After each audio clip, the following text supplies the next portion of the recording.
Hey everyone, welcome back to another episode of Creative Table. I am joined here today by Chris and a very, very, very special guest, Mr. Michael Lucker, famed screenwriter and honestly, writer of all kinds. You have a novel now called Rule One, and you've been, on a tour for that, and you wrote a How to Write Action Movies book, Crash Boom Bang, and you are not only my old professor from college, and not old, you're still professing. You're professing around the North Georgia campus, and I hope not too old. Yeah, not too old for sure. Former professor. That's a better way to put it. Professor of old. That's right. But you're also like responsible for a smattering of people's favorite, Disney sequels like Lilo and Stitch 2 and Mulan 2 and Kronk's New Groove, right? And a bunch of other things. So yeah, I hope I didn't tell everyone too much about yourself, but tell us a little about yourself. Yeah, I type whatever they let me, basically. It's the one thing I've been able to get a handle on so far. Well, first of all, thank you guys for having me. Yeah. Glad to be here. Super excited for you to be here.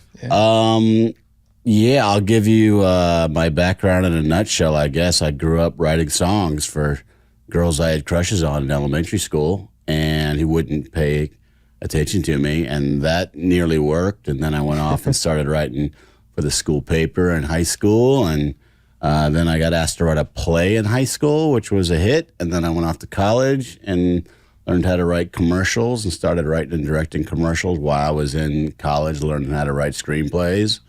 And then I graduated on a Wednesday, saw Springsteen in the Garden on Thursday. Friday, I was on a plane to Scotland, and I backpacked through Europe for 2 months. And then I came back and sobered up and then moved to Los Angeles. And then I kind of hit the ground running and spent years building up my writing career and learning how to write scripts and learning how to break into screenwriting, and had a little luck and got sick of LA and came back to Georgia and started teaching it. Yeah. And don't skip over the major part. What were you doing in LA? Oh, well, I landed not really knowing anybody, and I found a bookstore on Ventura Boulevard that had a book called the Hollywood Creative Directory, and in it had the names and addresses of all the important people that were my heroes, and I always felt like you made your own fate. Yeah. And so I started in the A's with John Avildsen that did Karate Kid and Rocky, and I went all the way to the Z's with Zemeckis. Zemeckis, yeah. And I promised myself I'd send out 100 resumes to everybody I dreamed of working for, and from those 100 resumes, I got one interview, and it was with Amblin Entertainment, and of course that was Steven Spielberg's company, who was my greatest hero. And they interviewed 30 people, and they hired me, and I met Steven on Friday, and on Monday I started working on Indiana Jones and the Last Crusade. Wow. In post-production. And then from there I went to go work for Disney in creative affairs, and then I ended up having some luck selling a script and getting an agent, and I moved to the beach and called myself a screenwriter for 10 years, where I was lucky to write movies for Disney and Dreamworks and Paramount and Fox and Universal and host of other lesser knowns, and have a good run writing some fun stuff that's had some long life. Yeah, and you've been teaching screenwriting for years and that whole art, and I am an apprentice of you as well, and then you branched out into novel writing a little bit, and so to make a long story short, my screenwriting career was cut short by my not feeling well, and I was feeling lethargic and dizzy and low grade fever and not feeling well inside and general malaise, and nobody could figure it out. And I ended up leaving Los Angeles because I was so sick that it was difficult for me to keep my screenwriting career going. Mm-hmm. And I started seeking doctors that could find answers all over the country, and none could, and some made me feel worse. Wow. And so I always promised myself that if I were ever to get better, I would go back and hunt those doctors down and make them suffer the throes of the outrageous fortune that I endured under their care, or I'd write a book about it. And so I decided that one of those is legal and one of them is not. exactly. One of those is profitable and one is Yeah. So I wrote my first novel, and it's called Rule 1 because it's trying to teach doctors to remember the number one rule of medicine, which of course is the Hippocratic Oath, do no harm. Yeah. So it's a thriller, and it's irreverent, as you might imagine, and it's full of twisted dark wit. If you like Tarantino and the Coen brothers and Guy Ritchie, it's kind of written in that genre. Yeah, that's awesome. You got me a copy, and I'm about 10 chapters in now. Okay, great. Yeah. Oh, I don't want to blow it for you then. No, yeah, watch out. Yeah. But I can attest to that kind of, it's got that vibe. That can't wait to read it. Yeah, the reviews, I'm watching the reviews come in on Amazon. It's only been out 10 weeks now, but it's neat to see all the reviews from people I don't know from all over the world saying, like, they weren't expecting it to be funny. Like, they knew it was going to be thrilling and scary and fall under the sort of the suspense, thriller, mystery moniker. Yeah. But they weren't expecting the irreverent, twisted wit of my wry, troubled hero. So nice. So is this the first of a series, or that's the plan? Yeah, on the cover we slapped on a Dent McCreary mystery, so it kind of indicates it might be a few others. And right now I'm on chapter 15 of writing Rule 2, and I've got designs on writing Rule 3 and Rule 4, and those have all been laid into a pitch deck for a television series that we're trying to get off the ground. Awesome. Based on this book and this hero. Sweet. So here at Creative Table, we're all about talking to the younger people or just like any creative really in any industry who's like trying to figure it out, and specifically today, like about the young writer who doesn't know what he's doing and trying to figure it out and trying to know what the right next step is. And then the guys like me who are old dogs learning new tricks, Yeah. So. Well, you know a few tricks for yourself. Yeah. So, yeah. But this is good because I'm on the younger side here and I don't have the experience, so I got the questions, and y'all have been in the game for long enough that you know where to go and what to do, kind of. So I guess just let's talk to the young writer and just like digging into the craft of screenwriting. It sounds like you have a very specific style that you like, and I know that personally just from reading some of your stuff. But like, how did you develop that? Because like, you hear it all the time, like find your writer's voice and find that kind of thing. But like that's very obtuse. I think, like it can be, I guess. That's such a great place to start, I think, because finding your voice is something that really you find with practice and experience. You can't just kind of like start out and go, oh, I'm going to write with this dark, irreverent witch, or you're going to write, sunny, happy, musical kind of stories. You kind of got to find what comes out of you, and that comes from pursuing it relentlessly, really. I mean, you think about like writers that are starting out, what piece of advice you can give them. It's like, read everything you can in whatever genre or format you want to write in, and then write everything you can. Lots of people have great ideas on cocktail napkins. Right.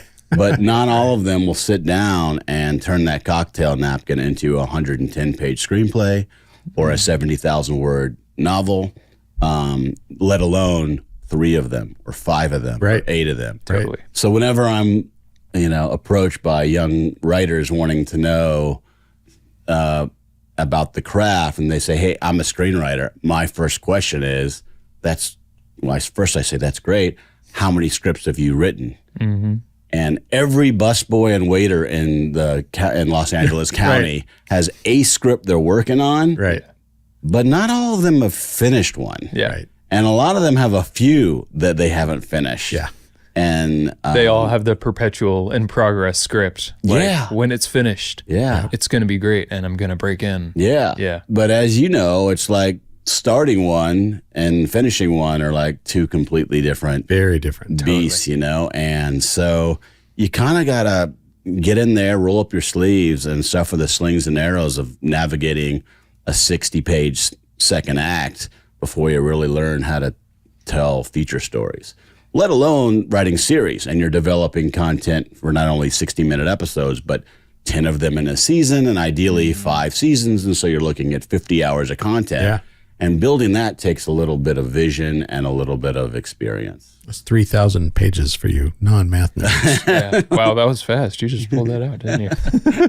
Yeah. But personally for me, like one of my struggles is reading great scripts. Like, you know, everybody says, and they're right, that, you know, you want to be a great writer, read great scripts and figure out, like, I don't read very many scripts. I will be the first to confess, like, I need to read more great scripts.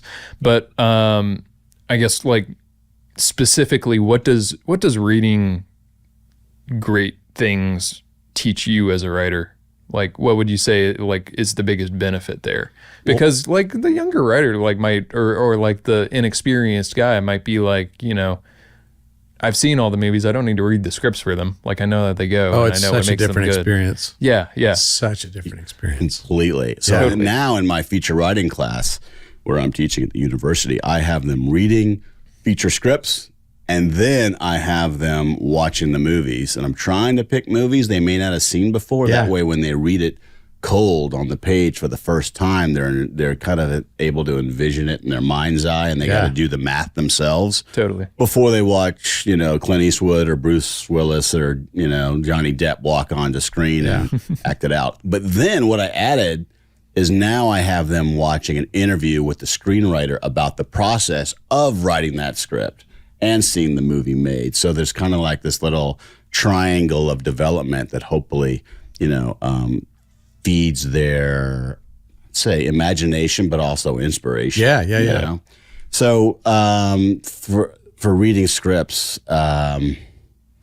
read everything you can.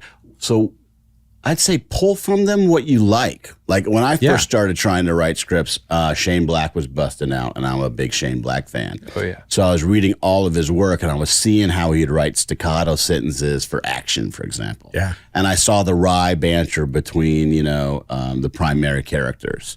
And I was just digging that, and I loved the style. But I also was starting to see how all the heroes were flawed and how even the villains had admirable qualities. Yep. So these are just things I was recognizing that I liked. And I was like, oh, I'd like to be able to write characters like that and stories like that with twists like that. Yeah.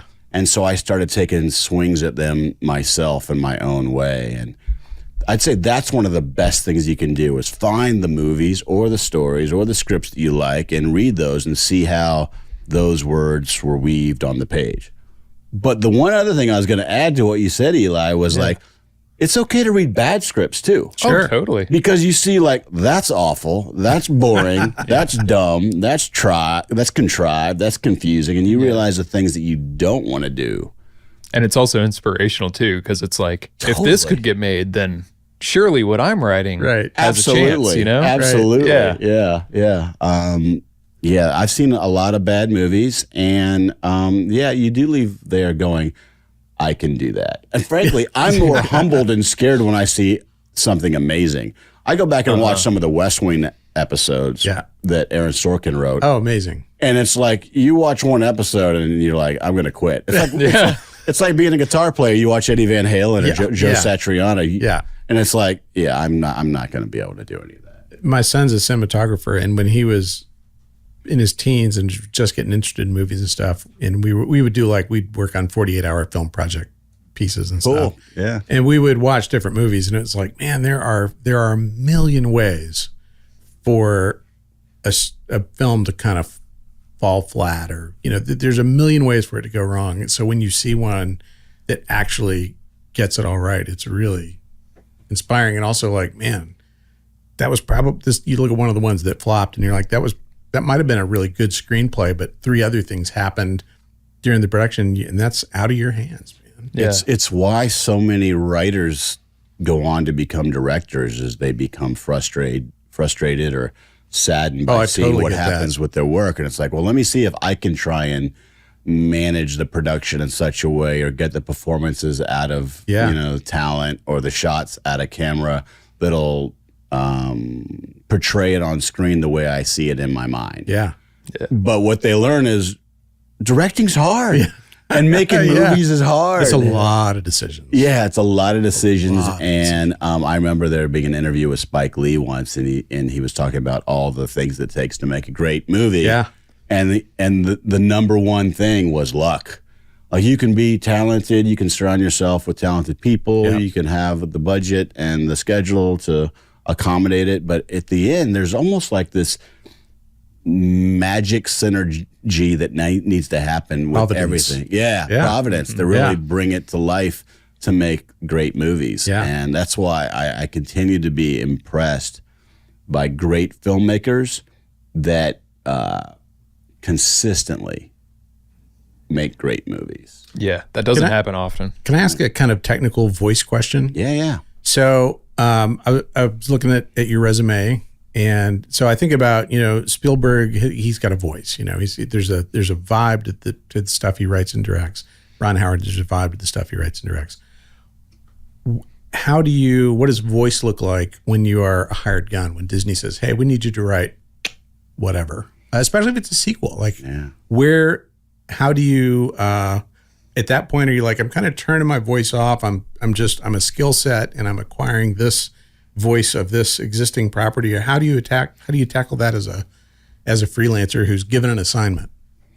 I did not grow up on Disney movies. I grew up on action movies and adventure movies. Yeah. And how I got enthusiastic about content was watching $6 Million Man. And watching Starsky and Hutch, and watching Rockford Files. Totally. And so when I moved to Los Angeles, even as like 21-year-old, I wanted to be Stephen J. Cannell, and I wanted to create television content, right? Renegade. But I was like, so that was my mindset. And then what happened was my writing partner at the time and I wrote kind of an action adventure movie that was well read around Los Angeles and well respected, and got picked up to be developed by Universal. And we had Matthew McConaughey attached to star, and we had Universal attached to produce, and Lionsgate to distribute. And it was a love story set during the Revolutionary War. Ooh. So it was kind of like an American Braveheart, if you will, right? Okay, cool. Or an American Gladiator, and it's exactly what we wanted to do, and the kind of movies Mike went to Hollywood to make. Right. Yeah. Well, some guy named Mel Gibson, Patriot Games, came out with the Patriot. The Patriot, yeah. And then all of a sudden, Lionsgate left, and Universal left, and Matthew left, man. and like we were sitting with our little script of gold, going like, what about us? What are we going to do with it? So we're back to the beach, eating macaroni and cheese, trying to figure out what our next mission was. Yeah. And then we get a call from our agent saying, hey, the head of Dreamworks read your script and really liked the horse character and your hero in your Revolutionary War love story. They have a horse movie they're trying to get off the ground called Spirit, Stallion of the Cimarron. Can you help? I love that movie. Thank you. Yeah. And can you help us figure out how to make that story work? And can you come in and write that script? Yeah. And we were like, it's a cartoon? Like, they want us to write a feature cartoon? Yeah. And so we decided, well, we were broke, first of all. Yep. And they seemed like reputable folks. And Dream who? Exactly. Yeah. And although they were just kind of getting off the ground at the time, really, in their Dreamworks animation. Yeah. And so we went to meet with them, and they gave us a 5-page, like, I wouldn't even say it was a treatment. It was like notes. And they go, this is kind of what we got. And we came in and we told them what we would do with this story. And I'll never forget Jeffrey Katzenberg, who helped give birth to DreamWorks Animation, turns to us and says, what's the template? And we're like, well, we just told you the story, what we would do with it, and what it needs. And he goes, yeah, I'm not writing a check for $60 million to go make this movie without a template. And I'm like looking around. I'm like, where's the template? What do you mean? What's the template? I think it's in my glove box. Exactly. Be right back. He goes like, yeah, I need a story from the Iliad or the Odyssey or the Bible. I need some example of success, of proof that I know this story is going to work once I cut you guys loose to go write the script. And in order for me to write a check for $60 million to make the movie, I need a template. So he's clearly never worked with Marvel. So we go back to the beach and I go for a run and I'm like, what is the template can be for this horse movie? Yeah. And I remember in 10th grade at Chambly High School, my English teacher, Miss Bubenheim, made us read Siddhartha by Hermann Hesse, which is sort of the story about the lost kid that goes off on a long journey to find himself and returns and becomes like the first Buddha. Right. And I went in and pitched that to Jeffrey Katzenberg, and he goes, great. That's all I needed. And he cut it really is, and he cut us the check. And now, if you read Siddhartha or you watch Spirit, they don't read too similar, but you see there's enough structural there's an archetype. There's an archetype that'll work. Yeah, and so that's what he needed. And what I've learned is that's what most studio presidents need in order to greenlight a movie that might jeopardize their career. Yeah, that almost sounds like I get it, and I believe in this horse movie too. But at the end of the day, I need to be like, in case it flops, I need to be able to tell my boss like, it's Hermann Hesse's fault. Yeah, I have an actual reason that I thought it would succeed. Yeah. Right. There's so much fear operating in those walls at the studios. Yeah. They all need proof of success. Yeah. So to finish answering your question, so that was my first animated movie. Yep. And then suddenly, and it got greenlit, and they cut a check for $60 million based on what we delivered. And then Disney came after us and said, hey, if you're good enough for them, you might be good enough for us. And they asked us to come and work on a number of movies over there. So suddenly, Action Adventure Mike that moved from Georgia to California to try and write action adventure movies is getting asked to write all these cartoons. But I found two things about voice. Yeah. One, it allowed my action adventure chops still to come in, because one of the first animated movies we did for Disney was Mulan. Oh, there you go. And there's all kinds of action in there as she's kicking the Hun's asses, right? Yeah. So I got to do the action adventure. And I also got to instill my wit, like into the dialogue of the characters, whether it be Mulan and Shang or Mushu and Mulan or Cricky, or other characters in other movies, certainly with Lilo and Stitch and Kronk and everything. Totally. But the other thing that I found, so I was writing action adventures with smart-ass characters. I was just doing them for Disney and DreamWorks and Fox. And swearing less. I had to swear less. Yes. But what I found that I was not prepared for was Disney is the grandest proponent of building all stories upon and around theme. Yeah. What do you want to say? What is the singular theme you want to impart to your audience? And in Disney content, you're teaching lessons to little people. And so I was suddenly writing action adventures with wit that had a message and had a point to make that would help inspire kids to think more of themselves or more of others or look at the world a little bit differently. And I found that to be the most rewarding thing of all. Oh, yeah. That sounds invaluable for like growth as a writer too. Like, because you're being challenged in all these different ways that you never thought you would be, Yeah. So now, you're right. And so now that's what I teach. When my students come into classrooms, I was like, what do you want to say? And let's start there. Because when I went out to Hollywood, I was like, big explosions, funny lines, some cool stuff, pretty girls, cool guys. And like, let's just make it a fun ride. But now there's a purpose to the ride. And what happens is if you start writing your stories, whether they're songs or movies or books, with purpose in mind, then all of a sudden you don't get lost. You don't get stuck. And frankly, you don't lose steam, because you want to say that to all doctors, do no harm.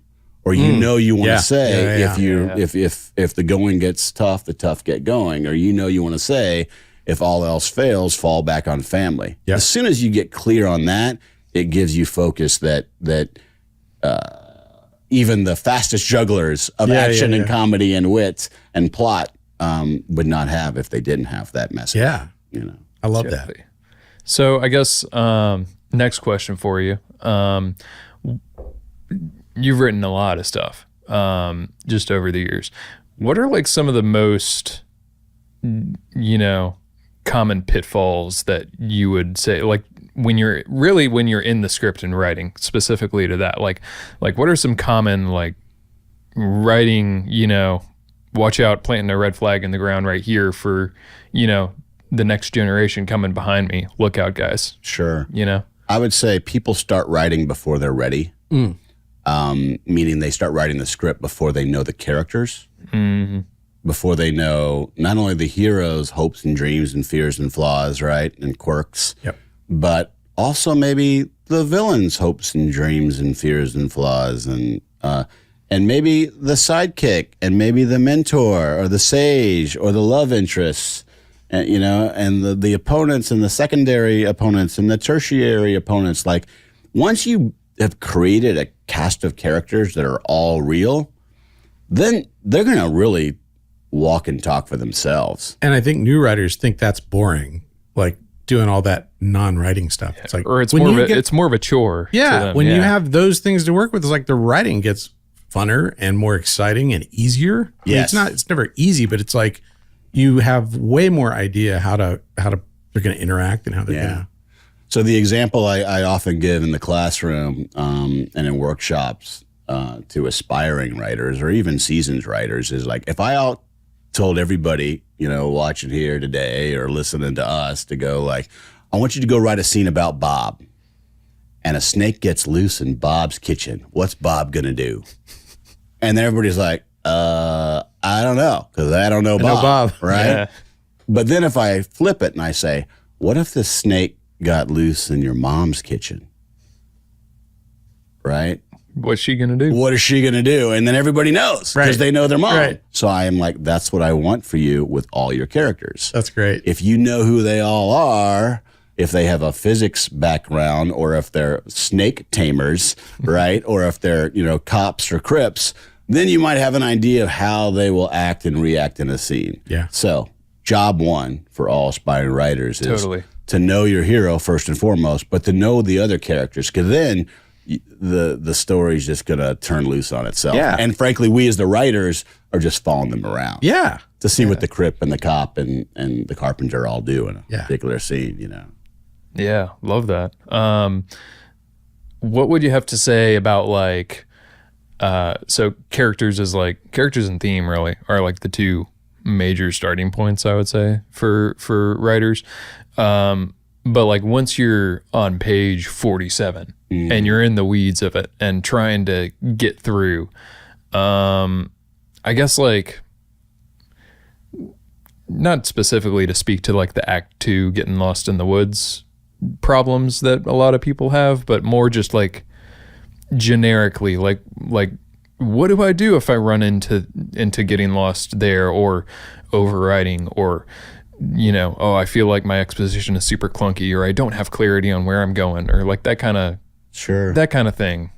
So I think the answer to all the questions in the middle of writing can be answered by doing all the preliminary work before you get started, right? So knowing what theme you want to impart to your audience in the movie and being singular and focused in that makes a big difference. Knowing who your one hero is clear. Knowing what their goal is that they're after, right? They're trying to pursue, they're trying to get the gold or get the girl or get back home or save the president or, whatever it may be, get into law school. But but also knowing the need of the hero as well. Meaning, what is the one internal flaw in them that's going to get fixed or repaired in the course of this story?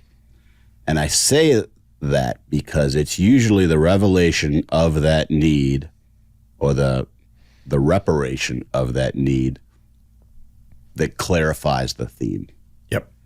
Totally. And so if you're clear about any of those things, or ideally all those things before you get started, you're really not going to get lost in the middle. And what you can do is you can then lay out a functional outline for your story that gives you a roadmap so that you are clear on where you're going and how to get there. So any questions about what happens in the middle will have been answered when you were still in outline form. Yeah. Maybe a good rule of thumb is never start with the script. Yeah. What happens is we're all excited. We want to write and we go fade in, you know. Right. Exterior, you know, it's like mountain town and the sun is setting and it's pretty and there's rivers and streams and pretty people and happy birds. And next thing you know, it's page 63 and you're in the trenches and fighting you don't know World where War you I. are or where you're going, you know. So I don't turn any of my students loose to write script until they've done all this foundational work. And they've been through the outline and they know their beginning, middle, and end. They know all the plot points. They know how the stakes are going to escalate. They know what the climax is. And they know what the lesson's going to be learned and where it's going to be learned. Totally. And why it's going to be learned. Once they have all the answers to that, I'm like, great, go write your scripts now. And they write like the wind. Yeah. And none of my writers ever get lost. They never get stuck. No one gets writer's block. Everybody knows what it is that they're trying to say. Yeah, because I feel like so often we've talked about this where a lot of times it's like a lot of people come into their script idea. They have one scene in mind. Like they have an idea for a great scene and it's going to be great. And so they start the script trying to get to that scene and then they write that scene and it's great. They don't know anything else. And then what's after the scene? And then they're stuck. So as I've been beginning to take these little baby steps into my career as a novelist, I've been learning more about the publishing industry and I've been going to more writers' conferences and surrounding myself with novelists and learning how they think and operate. And I've learned a term in publishing that I never heard in screenwriting before. And that is people say, are you a plotter? Oh, yeah. Or a pantser? And I was like, what is pantser? What's a pantser? And I'm like, so anyway, plotter is someone who plots out their story first, which is what we're talking about. Yeah. And a pantser, seat of your pants. Someone who writes by the seat of their pants. I'm like, well, that's awfully cute. Yeah. And that's a nightmare, especially if you have to write 350 pages, right? Yeah. It's like you can pants through a haiku and have success. Yeah. You might be able to pants through some poetry or a short story or whatever, or a 6-page script. But when you're writing a 100-page feature on deadline and you have 12 to 16 weeks to deliver it to a studio, one, they're not cutting you a check for anything until they know what it is that you're going to deliver them. And two, you don't want to be out there in the cold on your own, sitting at the beach trying to write a script without knowing where it's going as well. Totally. So I think it helped prepare me for shifting into novel writing because I applied all my plotting chops to my novel before I started. And I had enough to learn along the way. But at least I knew my story and I knew my characters and I knew where it was going. Yeah. I can't imagine trying to pants your way through 350 or 400 pages. And I feel like I've read that book for sure too. Like, I don't know. There's a lot of novels out there. You never finished that book. Yeah, you know, exactly. You're like, Yeah. I never finished those books. I don't read a lot of books. People are saying, wow, this is so different and it's unique. It's a fresh take on the thriller. I'm like, well, I haven't read a lot. I've written a lot of movies and I've read a lot of movies and I've watched a lot of movies. And so I'm bringing that sort of rhythm and pace and visualization and wit and action and dynamism. And speaking firsthand, like I feel like I picked it up and I started going and I was like, this reads a lot like a movie to me, or like a very like cadence wise and rhythm wise, like it feels like a screenplay in that way. And it's really like great for it, like it feels really dynamic and, One quick aside. Thank you. Yeah. What did you find to be challenging moving from screenplay mindset to novel? All those words. Frankly, it scared me, and I put it off for a long time. Funny. I mean, I had the story. I survived being sick. I got better, and I wanted to do it.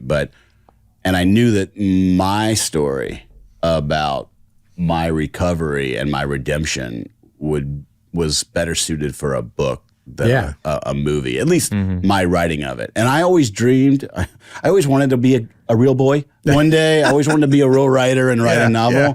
But I was so overwhelmed by all the details, because you guys know when you're writing a script, it's 100 pages, it's double spaced, everything's squeezed in the little margins for the dialogue, and it's not as much ink on those white pages. Yeah. Those books have so much ink in them. Yeah, it's much more like you're filling white space than being constrained by it. Yeah, and I have a short attention span, and I like things to move, and I'm like, I don't know if I have the courage or the patience to write a novel. And then finally, I sat down and wrote a chapter. Mm-hmm. And it was coming out of me so fast, I couldn't type fast enough. And I was like, I honestly that scared me. I honestly had no idea where it was. You're like Bruce Almighty in the emails. Like, it's kind of how it happened. Yeah. And I can type, but I'm not, but I mean, I got scared. I kind of like pushed back from the keyboard. Yeah. I remember this day or this week. And I was like, that was really kind of terrifying me. And I think the best writing really does kind of come through us. Yeah. As opposed to from us. It's kind of like getting locked in. And so I decided to open up to whatever was coming through me, really, to me, from me, and all of it. And I wrote a chapter, and it was fun. So I wrote another chapter. It too was fun. Yeah. So what was most rewarding and surprising about writing a novel was not only having the flexibility to like jump in back and forth, in time and revealing backstory, but also being able to get in the characters' heads. Yeah. I mean, the writing adage "show don't tell" is age old for writing of all kinds of content, but especially in screenplays, because we have to see what's on the page on the screen, and you frankly don't have time for anything else in a screenplay. Yeah. But in a book, I could kind of get lost in my hero or my villain's heads if I wanted to, or other characters, and talk about their backstories. And I found that to be really liberating. And what I had learned and done and taught as a screenwriter in creating the character bios, I was like, screw it. I'm just going to put the character bios in the book. Right. So if I'm talking about like how somebody, ended up becoming as jaded as they are, I'm just going to say, when he was a young boy, and then I would go into it. And that all of a sudden gave all of my characters enormous depth in the book. Yeah, very quickly too. Well, thank you. Yeah. And so you like meet a character, and by the end of a page or two, you kind of know them, and you know why they're broken. Yeah. Or why they're hopeful, or why they're fearful.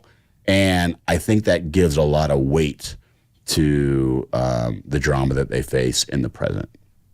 And that was really the most unexpected surprise. And how did it feel to get to the end of it and realize, now I don't have to get this made, like it's made. I just have to get somebody to sell it. Wow, that's a wonderful question, because so often we write scripts and like maybe my agent would read it, right? Or my mother would have read it, or maybe some friends would have read it if they liked me and I bought them coffee, right?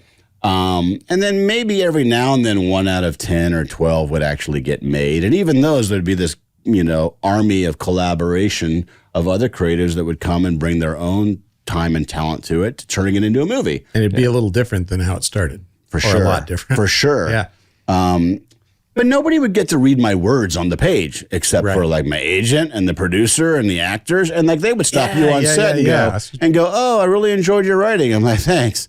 But with a book, I finished it and I got a publisher. Yep. And I got it out in the world. And suddenly, and I'm not exaggerating, I'm getting texts from friends in Brazil and France. And the girls that I had crushes on in elementary school now, are living at the beach in South Carolina or, in the mountains of Colorado. And they're like, wow, we loved reading your writing. And, we loved your story. And as a writer who's writing, that's completely different. That's so much more rewarding. Different. It's like writing songs and nobody ever records them, or nobody ever gets to hear them. And I've got this long legacy of writing, and people who know me know I'm a writer, right? And they know I'm a writing instructor, but they don't get to read my words. But this is the first time family and friends all over the world of every age, color, size, creed is reading my writing, and then I'm interacting with I'm humbled to tell you, interacting. Yeah. I'm humbled every day by the feedback I'm getting,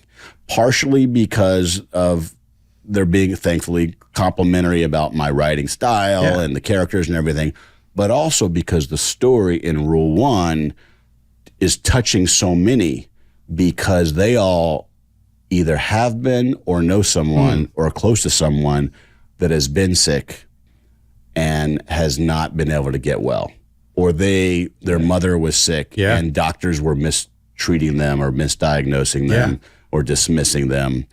And so I'm finding that everywhere I go, people can relate in one shape or form to doctors that have not been as ethical as they could have been. Yeah. Man, that's awesome. That's huge.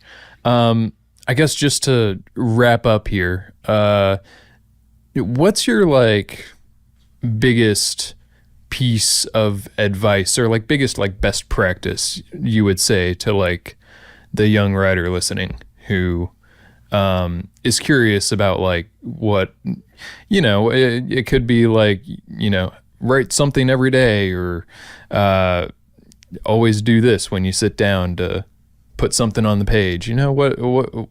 What's your best practice, I guess? Enjoy the ride. Mm-hmm. I think so many of us young professionals or not so young professionals or us creatives put so much pressure on ourselves. And maybe the pressure is not from ourselves. It's from society or parents, or peers feeling like they got to keep up with the Joneses. They got to buy the house. They got to get the picket fence. They have to become vice president. They've got to be a director. They've got to be. Yep. And all the gotta be's will keep you from enjoying the ride. And as a creative, if you're not enjoying what you're doing, what's the point of doing it in the first place, Betting on the come, on what might be coming down the line, by maybe your horse wins the race, maybe it doesn't. That'll just drain you and suck the life out of you. And you need that life and energy and passion in order to be at your best as a creative. Totally. Yeah, that's awesome.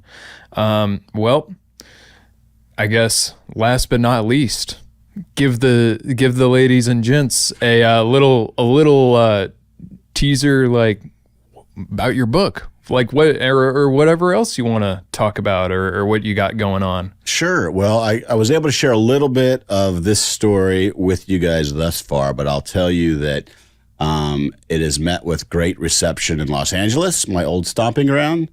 And I am now working with one of the writer-producers from Yellowstone and Longmire and Bosch, and we're developing it into a TV series. And we hope to be taking it out with agents at Gersh pretty soon.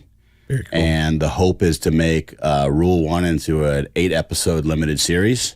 And then Rule 2 would be season 2, and Rule 3 would be season 3. And where Rule 1 explores the dysfunction and toxic environment in healthcare, Rule 2 is going to do that in the world of immigration. Oh, wow. And I think Rule 3, our hero, FBI agent, Dent McCreary, will be investigating crimes in and around the church.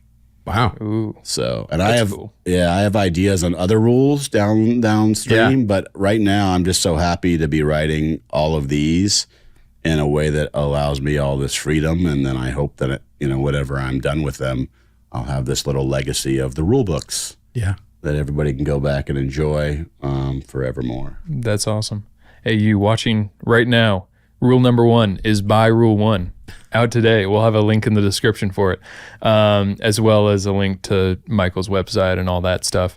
But hope you guys enjoyed. Tell them rule 2 and 3. Yeah, If you're having fun, almost forgot. subscribe. If you've enjoyed any of this, subscribe. If you're still watching this, subscribe. Or else we'll send a guy. Or we'll send a guy. Send a guy. All right. Thanks, guys. Have a great one. Peace. Yeah. Thank you.